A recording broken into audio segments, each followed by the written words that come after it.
അപ്പോൾ അടുത്തൊരു ടോപ്പിക് എന്ന് പറയുന്നത് അർബനൈസേഷനുമായി ബന്ധപ്പെട്ട ഒരു ടോപ്പിക്കാണ്. എന്താണ് നഗരവൽക്കരണം, അതുമായി ബന്ധപ്പെട്ട കാര്യങ്ങളാണ് നമ്മൾ അടുത്തതായിട്ട് ഡിസ്കസ് ചെയ്യുന്നത്.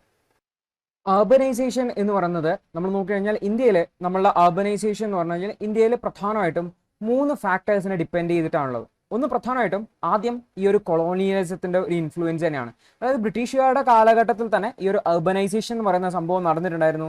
ഇത് ആ ഒരു കൊളോണിയൽ ഐഡിയോളജി അല്ലെങ്കിൽ ആ കൊളോണിയൽ സ്റ്റൈലിൽ തന്നെ അല്ലെങ്കിൽ ആ കൊളോണിയൽ ഇൻഫ്ലുവൻസിൽ തന്നെ ഏകദേശം 1960 വരെ കണ്ടിന്യൂ ചെയ്തിട്ടുണ്ടായിരുന്നു.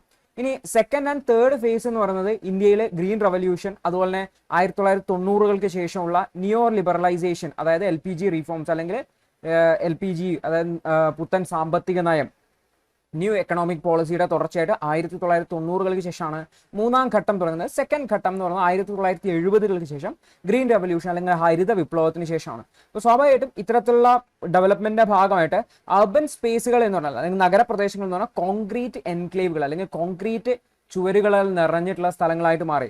അത് ചെന്നൈ ആയിക്കോട്ടെ, മുംബൈ ആയിക്കോട്ടെ, കൊൽക്കത്ത ആയിക്കോട്ടെ, ഇത് ഈ പ്രധാനപ്പെട്ട നഗരങ്ങൾ, ഇത് ബ്രിട്ടീഷുകാർക്ക് പ്രധാനമായിട്ട് അവരുടെ 3 പ്രസിഡൻസീസ് ഉണ്ടായ സ്ഥലമാണ്. ഇത് മൂന്നും കൊളോണിയൽ അർബനിസത്തിന്റെ കണ്ടിന്യൂഷൻ ആണെന്ന് വേണമെങ്കിൽ പറയാൻ വേണ്ടി പറ്റും. അതിനുശേഷം 1960-കൾക്കും 70-കൾക്കും 90-കൾക്ക് ശേഷം വലിയ മാറ്റങ്ങൾ വന്നിട്ടുണ്ടായിരുന്നു. എന്നാൽ അതിനുശേഷം പല സിറ്റികളിലും റാപ്പിഡ് ആയിട്ടുള്ള അർബനൈസേഷൻ നമുക്ക് കാണാൻ വേണ്ടി പറ്റും. സ്വാഭാവികമായിട്ടും ആൾക്കാരുടെ പോപ്പുലേഷൻ കൂടി, ആൾക്കാരുടെ ഡെൻസിറ്റി കൂടി, സ്വാഭാവികമായിട്ടും അതിന്റെ ഭാഗമായിട്ടുള്ള ഇൻഫ്രാസ്ട്രക്ചർ ഡെവലപ്മെന്റുകൾ വന്നിട്ടുണ്ട്. അത് വീടുകളായിക്കോട്ടെ, ബിൽഡിങ്ങുകളായിക്കോട്ടെ, റോഡുകളായിക്കോട്ടെ. അപ്പോൾ ഗ്രീൻ റവല്യൂഷനും നിയോ ലിബറൽ പോളിസികളും തന്നെ ഇന്ത്യയിൽ അർബനൈസേഷനെ എന്ത് ചെയ്തിട്ടുണ്ടായിരുന്നു, ഇതിനെ വളരെയധികം റാപ്പിഡൈസ് ചെയ്തിട്ടുണ്ട് എന്ന് നമുക്ക് പറയാൻ പറ്റും. തുടർച്ചയായിട്ട് കൺസ്യൂമർ കൾച്ചറും മാറിയിട്ടുണ്ടായിരുന്നു. ഈ കൺസ്യൂമർ കൾച്ചറിൽ വന്ന മാറ്റം അല്ലെങ്കിൽ ആൾക്കാർ കുറെ കൂടി കൺസ്യൂം ചെയ്യാൻ വേണ്ടി തുടങ്ങിയതോടുകൂടിയിട്ട് അല്ലെങ്കിൽ സ്വന്തമായിട്ട് നിർമ്മിക്കുന്നതിന് പകരം കൺസ്യൂം ചെയ്യാൻ തുടങ്ങിയതോടുകൂടിയിട്ട് അർബൻ സ്പേസുകളിൽ ഇത്തരത്തിലുള്ള കൺസ്യൂം ചെയ്യുന്നതിന് വേണ്ടിയിട്ടുള്ള സ്ഥലങ്ങൾ, ഹോട്ടലുകളായിക്കോട്ടെ, മറ്റു സ്ഥലങ്ങളായിക്കോട്ടെ വർദ്ധിക്കാൻ വേണ്ടി തുടങ്ങി. സ്വാഭാവികമായിട്ടും ഇത് ഹൗസിങ്ങിലും ഹെൽത്തിലും എഡ്യൂക്കേഷൻ സെക്ടറിലൊക്കെ വളരെയധികം മാറ്റങ്ങൾ കൊണ്ടുവന്ന് പറയാൻ വേണ്ടി പറ്റും. അതായത് കൽക്കത്തയുടെ കാര്യം പറയുകയാണെങ്കിൽ സ്വാതന്ത്ര്യത്തിന്റെ ആദ്യത്തെ ദിവസങ്ങളിൽ എന്ന് പറഞ്ഞാൽ ഭയങ്കര കൺജസ്റ്റഡ് ആയിട്ടുള്ള ഒരു സ്ഥലമായിരുന്നു കൽക്കത്ത എന്ന് പറയുന്നത്. എന്നാൽ അതിനുശേഷം സാൾട്ട് ലേക്ക് സിറ്റി, അതായത് കൽക്കത്തയുടെ അകത്ത് തന്നെ സാൾട്ട് ലേക്ക് സിറ്റി ഡെവലപ്പ് ചെയ്യാൻ വേണ്ടി തുടങ്ങി. സ്വാഭാവികമായിട്ടും കുറച്ചുകൂടി ബെറ്റർ ആയിട്ടുള്ള ഒരു ക്ലീൻഡ് ആയിട്ടുള്ള ഒരു സിറ്റി ഡെവലപ്പ് ചെയ്യാൻ വേണ്ടിയിട്ട് തുബുൽസ എന്ന് പറയുന്ന ഒരു സിറ്റി ഡെവലപ്പ് ചെയ്യാൻ വേണ്ടിയിട്ട് അതിന്റെ ഭാഗമായിട്ട് ചെയ്യുകയും ചെയ്തിട്ടുണ്ടായിരുന്നു എന്നുകൂടി ഓർത്തുകൊണ്ടായിരുന്നു. അതായത് എക്സിസ്റ്റിംഗ് സിറ്റിയിൽ തന്നെ വളരെ പുവർ ആയിട്ടുള്ള ഇൻഫ്രാസ്ട്രക്ചർ ഫെസിലിറ്റീസ് ആണ്, അല്ലെങ്കിൽ വാട്ടർ, സാനിറ്റേഷൻ, അല്ലെങ്കിൽ സ്ലംസും പോവേർട്ടിയും ട്രാഫിക്കും ഒക്കെ തിങ്ങി നിറഞ്ഞ ഒരു സ്ഥലമാണെങ്കിൽ അവിടെ മാറ്റങ്ങൾ കൊണ്ടുവരാൻ കുറച്ചുകൂടി പബ്ലിക് സിറ്റി സ്പേസുകൾ ഉണ്ടാക്കി കുറച്ചുകൂടി ബെറ്റർ ആയിട്ടുള്ള സ്പേസുകൾ ഉണ്ടാക്കുന്ന ശ്രമങ്ങൾ നമുക്ക് കാണാൻ വേണ്ടി തുടങ്ങും.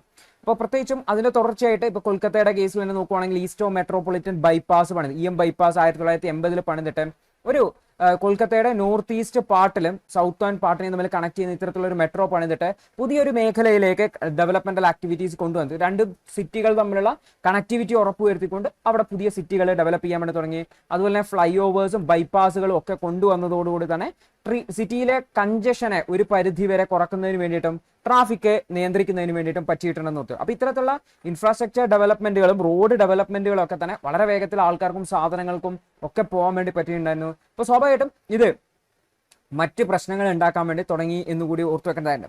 അപ്പോൾ സ്വാഭാവികമായിട്ടും നോക്കിക്കഴിഞ്ഞാൽ Indian institute of management Calcutta based ആയിട്ടുള്ള എക്കണോമിസ്റ്റുകളുടെ സ്റ്റഡി പ്രകാരം അവരുടെ ഒബ്സർവേഷൻ എന്ന് പറഞ്ഞു കഴിഞ്ഞാൽ ഇത്തരത്തിലുള്ള ബൈപ്പാസ് റൂട്ടുകൾ ഉണ്ടാക്കിയിട്ട് അർബനൈസേഷനെ ഡെവലപ്പ് ചെയ്തപ്പോൾ സ്വാഭാവികമായിട്ടും നമ്മൾ നോക്കിക്കഴിഞ്ഞാൽ ഇത് ആക്ച്വലി പഴയ കൺസ്യൂമേഴ്സിനെയും പ്രൊഡ്യൂസേഴ്സിനെയും മാറ്റിക്കൊണ്ട് പുതിയ രീതിയിലുള്ള കൺസ്യൂമേഴ്സിനെയും പ്രൊഡ്യൂസേഴ്സിനെയാണ് ഉണ്ടാക്കുന്നത് എന്നുള്ളതാണ്. അതായത് അർബനൈസേഷനിൽ ഒരു ഷിഫ്റ്റ്, അർബനൈസേഷൻ എന്ന് പറയുന്നത് മൊത്തത്തിലുള്ള ഒരു ഷിഫ്റ്റ് കൾച്ചറൽ പാറ്റേണിൽ തന്നെ ഉണ്ടാക്കുന്നുണ്ട് എന്നുള്ളതാണ് ഈ റീസെന്റ് സ്റ്റഡിയിൽ. അപ്പോൾ അർബനൈസേഷൻ ആൻഡ് ഇമ്പാക്ട് എന്ന് പറയുന്ന ടോപ്പിക്കിൽ ഈ ഒരു പോയിന്റ് നമുക്ക് ഇൻകോർപ്പറേറ്റ് ചെയ്യാൻ വേണ്ടി പറ്റും. എങ്ങനെയാണ് ഈ ഒരു അർബനൈസേഷൻ പുതിയ സിറ്റികൾ ഡെവലപ്പ് ആക്കുന്നത്, എങ്ങനെയാണ് അവ തമ്മിലുള്ള ഇൻഫ്രാസ്ട്രക്ചർ ഡെവലപ്മെന്റുകൾ ആ ഒരു പുതിയ രീതിയിലുള്ള പുതിയ പ്രൊഡ്യൂസേഴ്സിനെയും കൺസ്യൂമേഴ്സിനെയും ഒക്കെ ഡെവലപ്പ് ചെയ്യുന്നത് എന്നുള്ള ഒരു ഒബ്സർവേഷൻ നമുക്ക് ഇൻകോർപ്പറേറ്റ് ചെയ്യാൻ വേണ്ടി പറ്റും.